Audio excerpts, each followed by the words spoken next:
Welcome to PMP Exam Practice. If you are new here, we highly recommend watching the quick intro video on how to study for scenario-based questions from these videos with the help of Excel sheets and YouTube timestamps, plus some quick easy tips before your exam day. Link in the description. The time limit given is about 1 minute for each answer.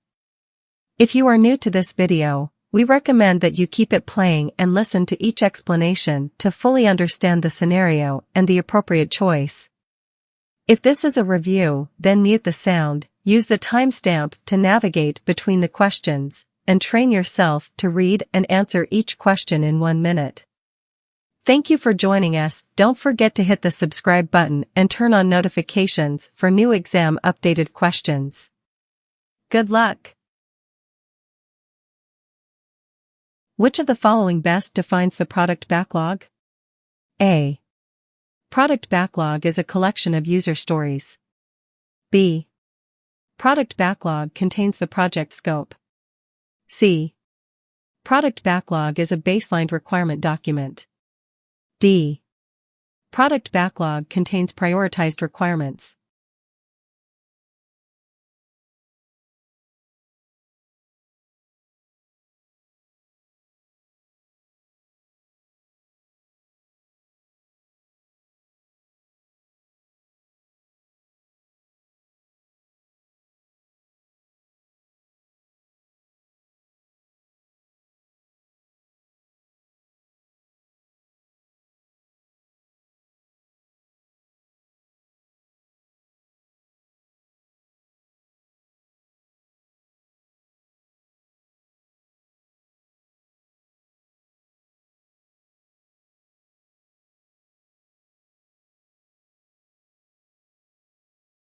The correct answer is D.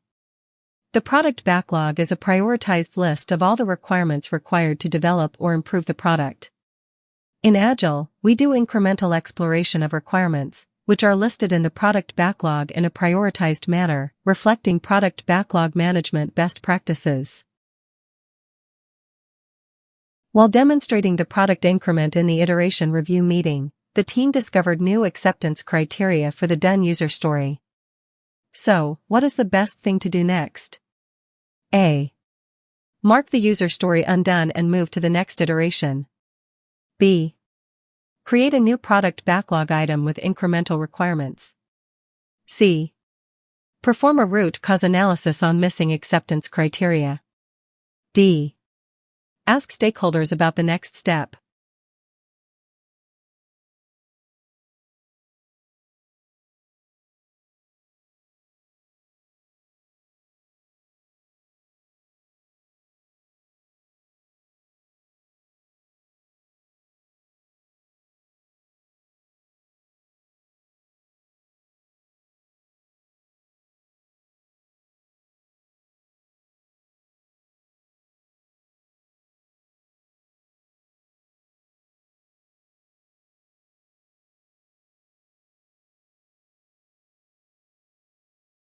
The correct answer is B. Every project has some emerging requirements, because it is impossible to know all requirements in advance. In other words, discovering new acceptance criteria for a user story is common.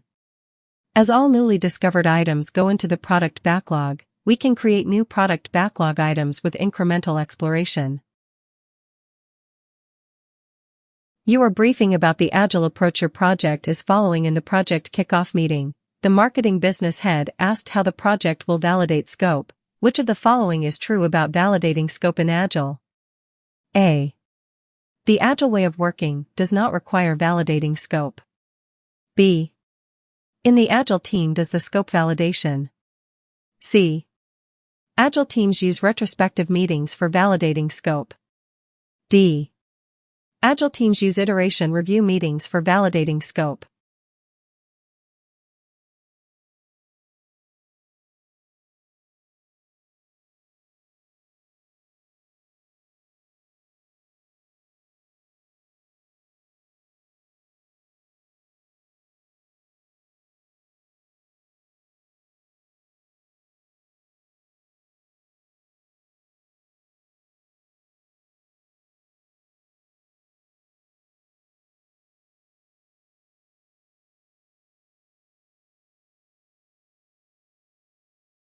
The correct answer is D.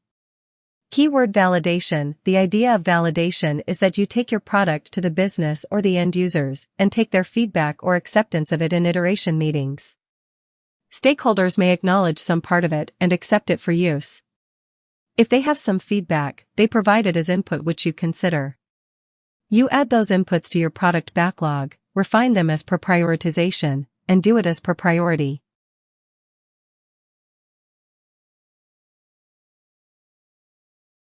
Your project uses an approach where the project deliverables develop incrementally throughout 2-week iterations. Which of the following can assist in evaluating the readiness of each deliverable? A. Acceptance criteria. B. Definition of ready, DOR. C. Iteration review. D. Definition of done, DOD.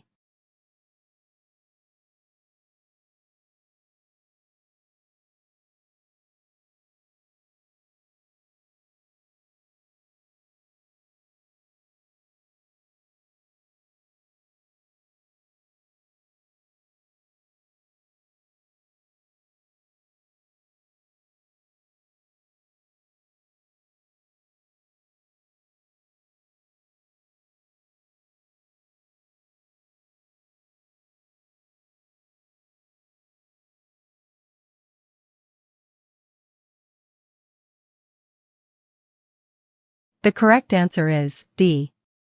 Keyword evaluating. The definition of done helps the team have a shared understanding of product backlog item completion. It has an agreed-upon checklist of items which each product backlog item must comply with before it is considered complete. You do not create a separate definition of done for each product backlog item. Instead, it gets applied to all product backlog items uniformly. But the important point is meeting the definition of done ensures you also meet the acceptance criteria of each product backlog item. It means option D also covers option A. The primary intent of the iteration review meeting is to check if the completed work meets the purpose, validation, and not evaluation. Hence, the correct answer is D and not C. In your project, the requirements are emerging incrementally, so you decided to use an agile approach where you don't have the baseline scope. Which of the following helps you control scope creep and gold plating? Select 2. A. Definition of ready, DOR. B. Definition of done, DOD. C. Daily stand-up meeting. D. Continuous stakeholder engagement.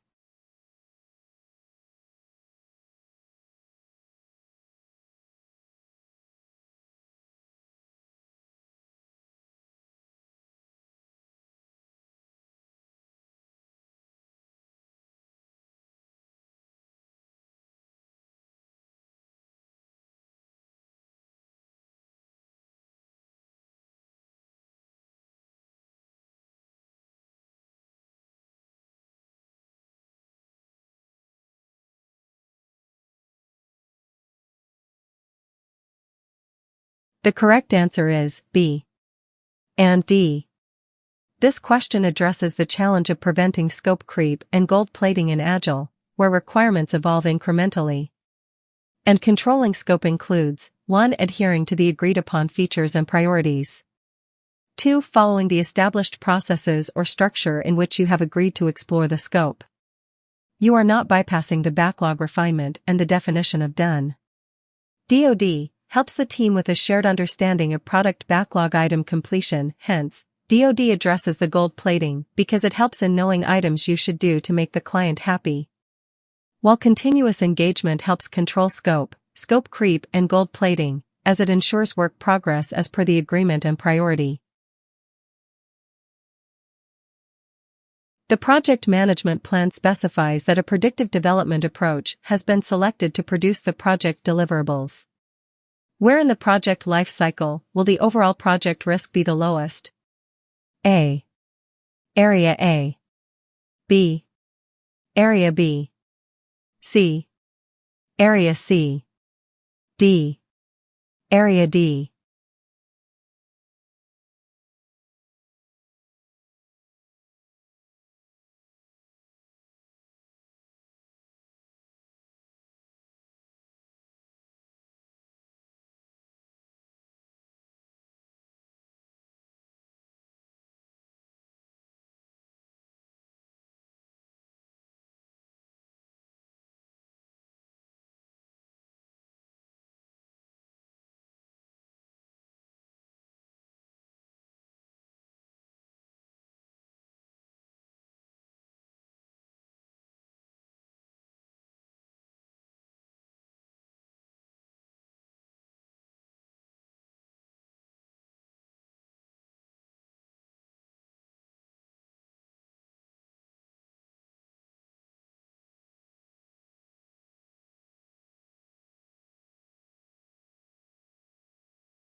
The correct answer is D.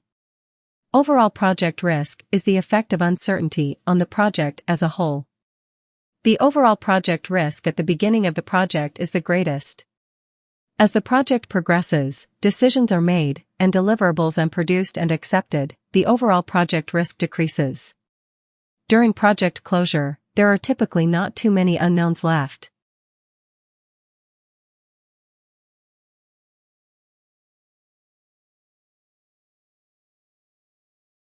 A company is considering two projects, Alpha and Beta. Project Alpha is expected to result in a $50 million net profit, while Project Beta is expected to net $45 million. Both projects could be very lucrative and rewarding. However, the financial controller has stated that the company can only invest in one of these projects. If Project Alpha is selected, what will be the opportunity cost? A. $95 million. B. $50 million. C. $45 million. D. $5 million.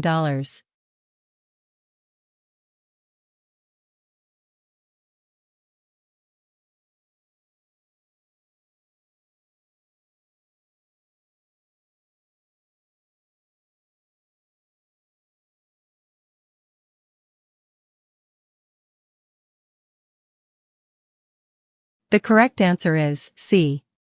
Opportunity cost is regarded as the value of the alternative that is not chosen. If the decision is made to select Project Alpha and forego the $45 million in potential profit from Project Beta, the opportunity cost of this decision is $45 million, the value of Project Beta.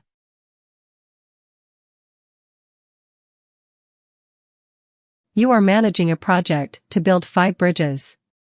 The project consists of 5 sequential phases with each phase delivering 1 bridge. After the first phase of the project is complete, which process group of the second phase should follow? A. Initiating. B. Planning. C. Executing. D. Closing.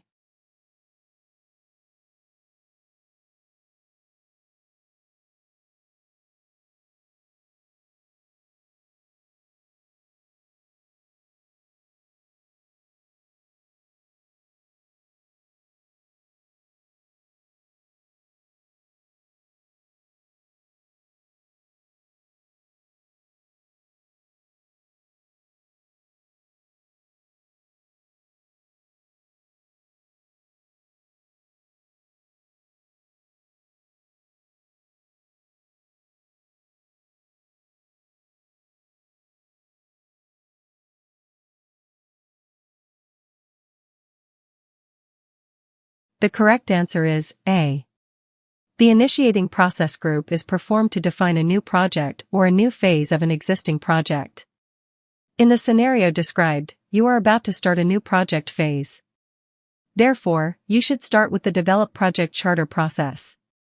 It does not necessarily mean you would develop a new project charter for each consecutive project phase, but it means that you will perform the processes of the initiating process group starting with the Develop Project Charter process.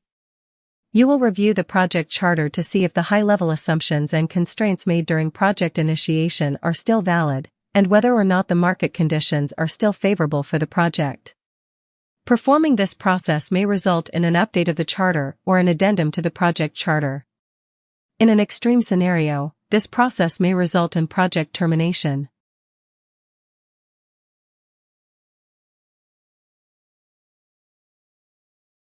The project aims to investigate the feasibility of constructing a hydroelectric dam from a technical, economic, and social point of view. The project charter created by the project manager on behalf of the project sponsor is now approved. Which of the following processes should be performed next? A. Develop project management plan.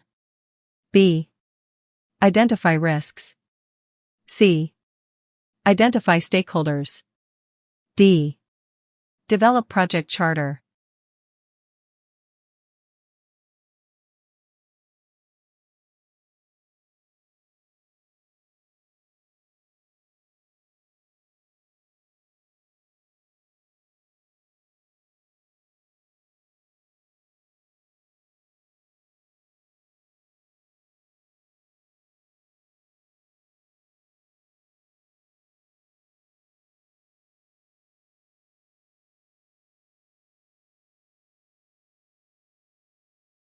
The correct answer is C. The Identify Stakeholders process is the process of identifying all people or organizations impacted by the project and documenting relevant information regarding their interests, involvement, and impact on project success. Both the Develop Project Charter process and the Identify Stakeholders process are part of the Initiating Process group, which should be completed before proceeding to the processes in the Planning Process group. In this scenario, since the project charter has been developed and approved, the Identify Stakeholders process should be performed next.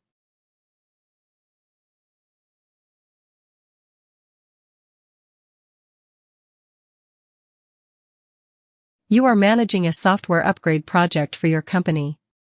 Your project sponsor has a great deal of authority regarding project decisions, but you recently discovered that he doesn't have much interest in your project. To complete the project successfully, you need your project sponsor's continuous support. What stakeholder management strategy should you use with your project sponsor? A. Keep the sponsor satisfied. B. Manage the sponsor closely. C. Monitor the sponsor's actions. D. Keep the sponsor informed.